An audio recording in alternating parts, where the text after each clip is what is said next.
soprando aí? Tranquilo? Silêncio, virar pra frente, sentar cada um nos seus lugares. Vamos estar atenção aqui. Vamos tentar atrás. Tem aquela fanfic, né? Então, a partir de hoje, vamos começar a falar de iluminismo. E o que foi o iluminismo? Ninguém lembra não o que foi o iluminismo?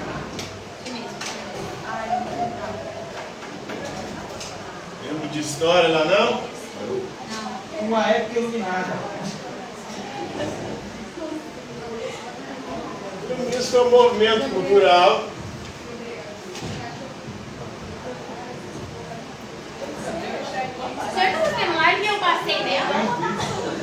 do século XVIII, que ocorreu na Europa e acreditava que é uma luz que deve guiar a humanidade. Qual que é a luz que deve guiar a humanidade segundo o iluminismo?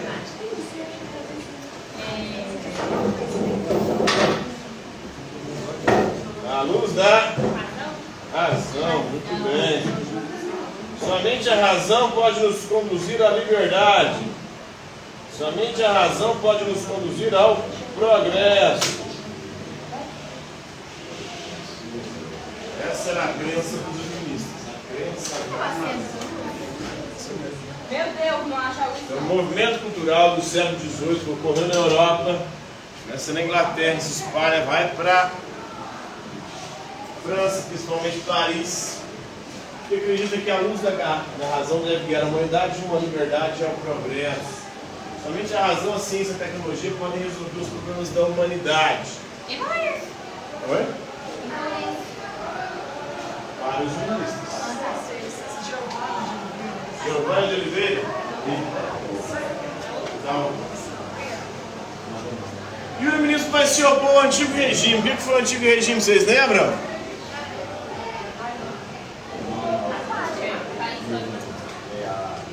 Nossa memória é igualão. O antigo regime foi o regime que dominou a Europa na Idade Média e início da modernidade. No início da modernidade ele se manifestou como absolutismo, com o poder absoluto concentrado nas mãos dos reis. A estrutura social do absolutismo é uma sociedade piramidal. Na Idade Média, com o clero no topo dessa pirâmide, a igreja era a instituição mais poderosa, e na modernidade passa a ser a nobreza, as famílias reais, as dinastias. Na base da pirâmide tínhamos o terceiro estado, com camponeses, burgueses e artesãos. A sociedade era dividida em estamentos. Cada estado tinha uma condição social. Os dois primeiros, clero e nobreza, tinham privilégios e regalias.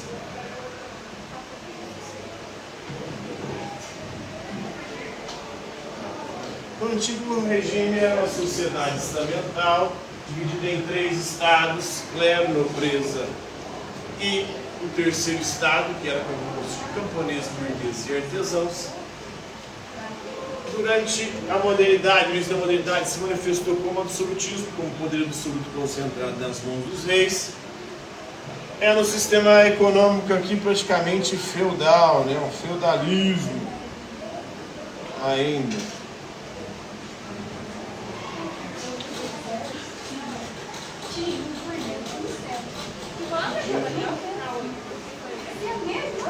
E foi o enciclopedismo. O que foi a Revolução Industrial? A Revolução Industrial foi uma revolução que aconteceu no século XVIII, na Inglaterra, e que foi responsável pela introdução da máquina no processo produtivo, a maquinofatura. Isso aumentou de forma significativa a produtividade das mercadorias.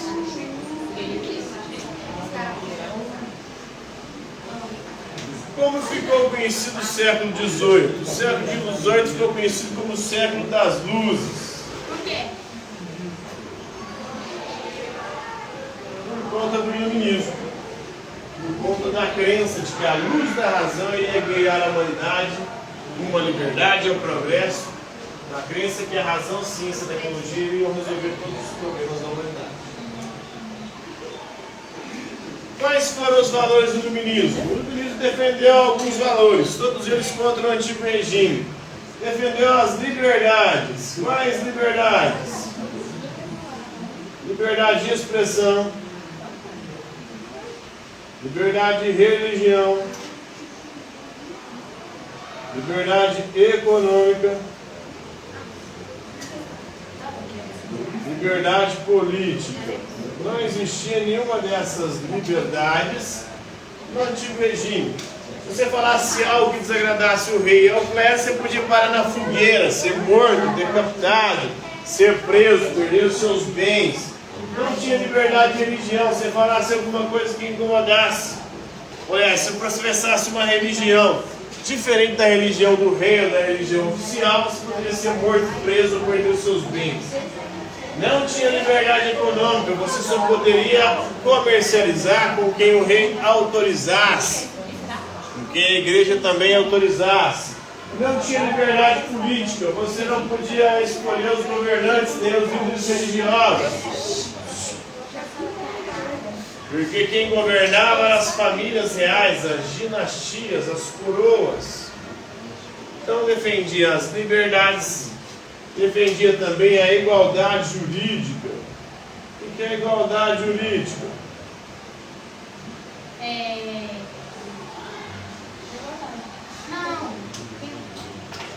Igualdade jurídica é a igualdade de todos perante a lei.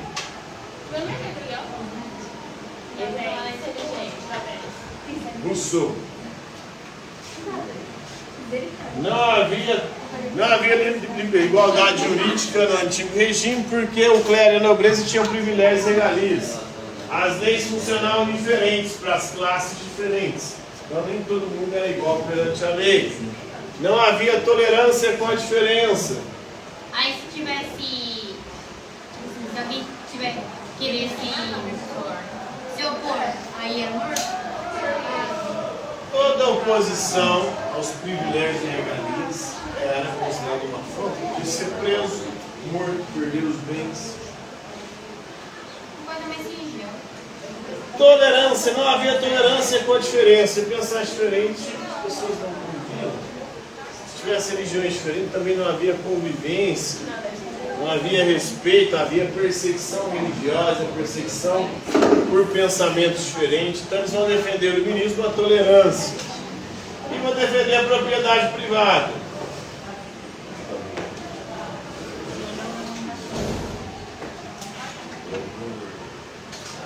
Coisa que também não existia no antigo regime. Defender o direito das pessoas usufruírem daquilo que elas conquistam com o suor do próprio trabalho. Então esses são os valores defendidos pelo iluminismo.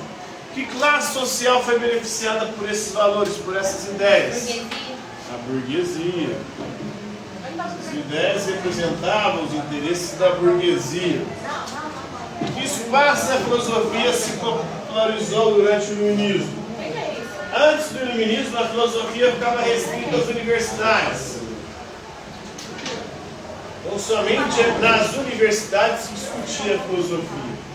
Com o iluminismo, a filosofia se popularizou e ganhou as ruas e os salões.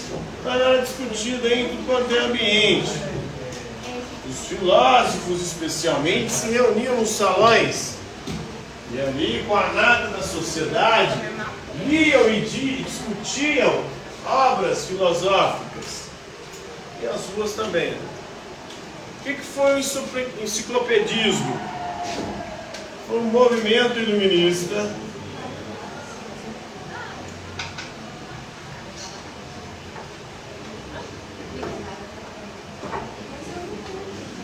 que criou as primeiras enciclopédias. O que é uma enciclopédia? Quem foi Montesquieu? O que ele defendia? O que é uma enciclopédia? enciclopédia é uma obra que busca reunir todos os conhecimentos científicos já produzidos pela humanidade. Então eles tentaram reunir todos os conhecimentos produzidos até o século XVIII na enciclopédia. Os fundadores do enciclopedismo foram o Jean Le Rond d'Alembert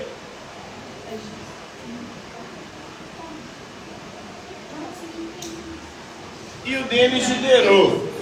O Denis Diderot, que inclusive era um cético. O que é o ceticismo? Ceticismo vem do grego skepsis, quer dizer dúvida, investigação. Então nós devemos duvidar de tudo e investigar todas as coisas. Oi? Nesse ceticismo era tipo a polícia. Não, a investigação é você buscar por você mesmo, não acreditar nos outros. Ah, tá. É duvidar de tudo. E acreditar somente você. Investigar por você mesmo. Isso. Acreditar no que os outros te falam. Né? E materialismo ateu. Para Denis Diderot, tudo é matéria. Não existe nada além da matéria. E aí ele questiona o seguinte: como é que eu posso acreditar numa vida após a morte ou numa realidade onde sem ter olhos eu vou ver? Como é que sem ter olhos eu vou ver? Sem ter ouvido eu vou ouvir. Como é que eu vou ouvir depois de morrer? Como é que eu vou conversar? Como é que eu vou falar sem ter boca depois que eu morrer? Mas ele não sabe, ele não morreu. Como é que eu vou pensar se eu não tenho cérebro depois que eu morrer? Mas ele não sabe, ele não morreu. Então, ele pensa justamente Ele pensou isso. nisso, mas ele não sabe nenhuma dessas coisas. Como é que eu vou ter sentimentos e emoções depois que eu morrer se eu não vou ter coração? Professor, mas ele não morreu, como é que ele vai saber que ele não tem isso? Ué, porque depois da morte não vai ter, o seu Mas corpo ele morreu. Ué. Tá, mas tá. É o corpo que tem essas coisas. Mas ele tá falando da vida depois da morte. Mas ele não sabe se ele vai voltar, entendeu? A alma, ele falou, alguém me prova então que a alma tem alguma coisa dessas coisas. O corpo eu sempre tenho. Como é que a alma, se a alma tem olho? Será que a alma tem olho? Não sei, ué.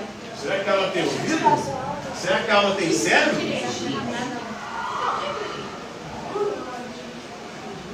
Como é que eu Se a alma não tem cérebro, se a alma não tem olho, se a alma não tem ouvido, se a alma não tem coração, se a alma não tem boca, não vai ver nada, não vai ouvir nada, não vai falar nada, não vai sentir nada, não vai pensar nada. nem sabe se Então, por isso que ele é ateu. Resumindo, nem nada. O dia que alguém conseguir me provar que existe algo além da morte que não seja material, tudo que eu conheço é material, não conheço nada além da matéria. Como é que eu vou saber se tem? Então, Denis Diderot defendia o ceticismo e o materialismo ateu. Diferencia o estado natural segundo Hobbes, Locke e Rousseau. Para Hobbes, o estado natural, o estado de natureza, o estado que os indivíduos viviam antes de viver em sociedade, era um estado de guerra de todos contra todos. Por quê? Porque o homem é o lobo do homem. O pior inimigo do ser humano é o próprio ser humano. Antes de viver em sociedade, em civilização, os seres humanos viviam se matando, em guerra uns contra os outros. Esse é o estado natural para o Hobbes. Para o Locke, o estado natural é um estado de insegurança. Porque o homem não nasce bom, nem mal. O homem não é bom nem mal por natureza. O homem vai ser bom ou mal de acordo com a educação que ele receber. É a educação que vai fazer de uma pessoa boa ou má. Portanto, o estado de natureza não dá para saber se as pessoas são boas ou más. Por isso vivemos numa constante insegurança. Em qualquer momento alguém pode tirar a nossa vida, a nossa liberdade e os nossos bens. Para Rousseau, o estado de natureza é um estado de bondade. O homem nasce bom, a sociedade é que o corrompe. A criança não tem maldade, ela aprende a maldade com os adultos. O homem nasce livre, a sociedade o escraviza, o acorrenta. O homem é dotado de uma bondade natural, ele nasce com amor de si buscando a autopreservação e com piedade e compaixão e a capacidade de sofrer pelos outros, ou de pensar nos outros, fazer o bem para os outros. O homem no estado de natureza vivia em perfeita harmonia com a natureza e com os outros. O homem tem essa bondade natural. É um mito do bom selvagem. O homem é bom por natureza, a sociedade que o corrompe. E aí como que o homem deixou de ser bom por natureza? Com a primeira desigualdade. A primeira desigualdade surge quando? Com a propriedade privada.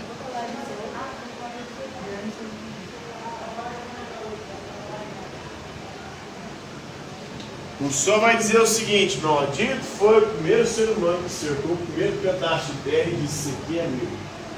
Aí pede igual. Mais malditos ainda foram os outros seres humanos que foram lá e arrancaram as cercas e disseram: não, a terra é de todos. Porque ali nasce a desigualdade. Com a desigualdade nasce a corrupção. Mas o outro foi lá e fez mais uma cerca. Assim, isso também é meu. Se esse é dele, também é meu. Sim. Aí o que aconteceu? Uns passaram a ter e outros já não. Quem tinha queria ter cada vez mais. Se corrompia para ter cada vez mais. Quem não tinha queria ter, para ter se corrompia para ter. E nasce a corrupção, com a corrupção surge a violência e todos os males que existem na sociedade.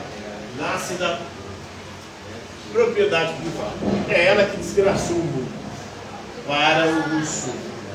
Se tivesse propriedade privada, não tinha ninguém roubando, ninguém matando, porque tudo seria de todos. Então essa é a ideia do Jean-Jacques Rousseau. Diferencia o contrato social segundo Hobbes, Locke e Rousseau. Hobbes defendia o absolutismo. Para o Rousseau, para o Hobbes, o homem e os seres humanos, em determinado momento, para acabar com a guerra de todos contra todos, se reuniram e falaram: não, vamos fazer um pacto, um contrato social, para ter um mínimo de paz e segurança. Vamos renunciar ao direito de fazer justiça com a própria mão, com as próprias mãos, e vamos entregar esse direito para o Estado. O Estado agora tem o direito de fazer justiça. O Estado agora tem o poder absoluto sobre a nossa vida, a nossa liberdade, os nossos bens. Se a gente representar uma ameaça para a sociedade, o Estado pode tirar a nossa vida, pode nos prender, pode nos tornar nossos bens. Então o poder absoluto está nas mãos do Estado. A gente é somente súdito, deve somente obedecer. Não temos direito algum. Renunciamos aos nossos direitos.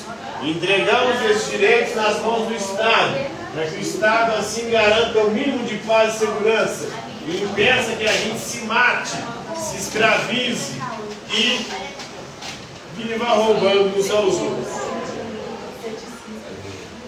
O Locke vai defender o liberalismo. Então vivíamos no estado de insegurança, no estado natural. E aí resolvemos fazer um pacto social, um contrato social. E aí criamos o Estado. Criamos o Estado para quê? Qual que é a função do Estado?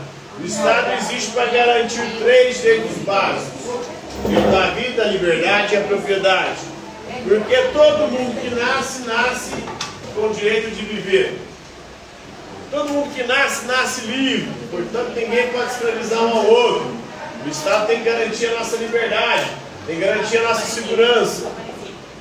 Todo mundo que nasce, cresce, trabalha e conquista as coisas com o Senhor do seu trabalho, tem o direito de usufruir daquilo que conquistou com o suor do seu trabalho. Portanto, tem o direito de propriedade. Então, o Estado deve garantir 3 direitos naturais: o direito à vida, à liberdade e à propriedade. Ô, professor, que está escrito aí na 9 e depois já teu. Denis Diderot. Quem, professor? Entendi lá. Denis Diderot. Ah. Já o Rousseau vai dizer o seguinte, né? Para defender a democracia direta.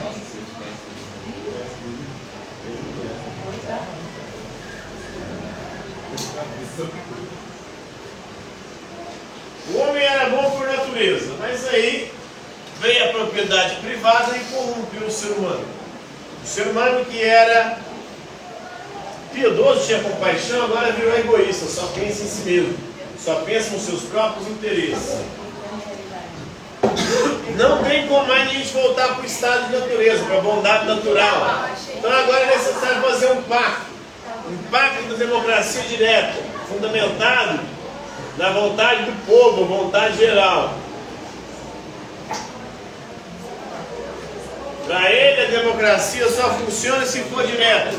Democracia representativa não funciona, porque cada um representa os seus próprios interesses. Quando você elege alguém para defender os seus interesses, essa pessoa vai defender não os seus interesses, mas interesses dela. Portanto, segundo Rousseau, somente o povo pode decidir e definir. Somente o consenso são os interesses que nós temos em comum que podem governar a sociedade. A democracia tem que ser direta, tudo que é de interesse do povo tem que ser decidido pelo povo.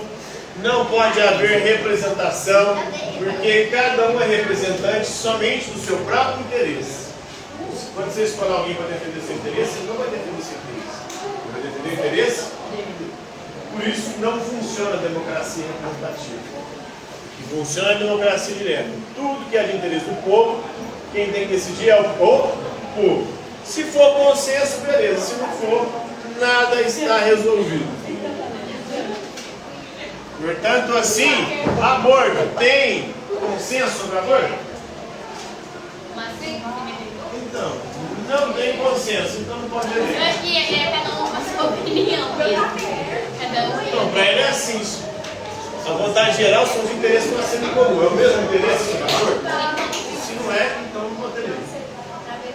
É o mesmo interesse sobre as drogas? Não pode ter mesmo. Quem quiser usar, usa. Quem quiser, usa. Aborto, tem consenso? Quem quiser fazer, faz. Quem quiser, faz. Tem consenso sobre armas? Não. Quem quiser ter, tem. Quem não quiser, não tem. Tudo que não tem consenso não pode ser lei. Porque na democracia direta, os interesses que nós temos em comum é que irão governar. E se não há interesse em comum, não pode haver lei ou regra para determinar isso.